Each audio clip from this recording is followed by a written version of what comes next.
హరీశ్వరరావు బంకచర్ల గురించి ఇవాళ చాలా మాట్లాడుతున్నావు. ఆంధ్రోళ్ళు నీళ్లు తీసుకోపోతుర్రని.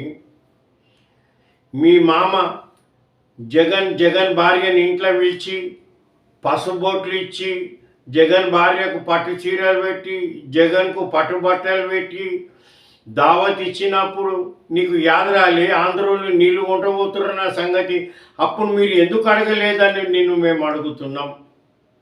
ఇక రెండోది, ఆంధ్రోలు నీళ్లు తీసుకుపోతారని అంటున్నావు కదా. మేఘా కృష్ణారెడ్డి అంటోనికి ఆంధ్రోనికి పనిచ్చి 1,00,000 కోట్ల రూపాయలు తెలంగాణ నిధులు అంటగట్టినావు. అప్పుడు నీకు యాదరాలేదే ఆంధ్రోళ్ళకి ఎందుకు ఇస్తున్నాం ఈ కాళేశ్వరం పని అని నిన్ను మేము అడుగుతున్నాం. ఇవాళ అధికారం కోల్పోతే నీళ్లు కొంటపోతురని ఇవాళ మాట మాట్లాడుతున్నావు. మళ్ళీ అప్పుడు మీరు ఎందుకు అడగలేదని మేము అడుగుతున్నాం. ఒకళ్ళ మాటలు మాట్లాడవు కుర్రి, జనాలు అంతా చూస్తున్నారు. మీ బట్టవాజి మాటలు వినరా?